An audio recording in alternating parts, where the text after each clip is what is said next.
Bom dia, pessoal. Choveu aqui na minha região recentemente e o jericoacoara ele abriu todo, tá? Todo verdinho.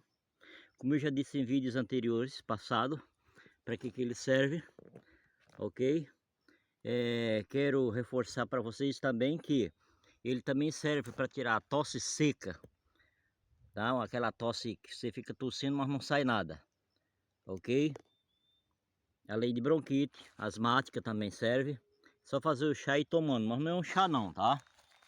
2 ou 3 semanas de chá, direto, consecutivo, 3 vezes por dia. Até a próxima, se o Eterno permitir.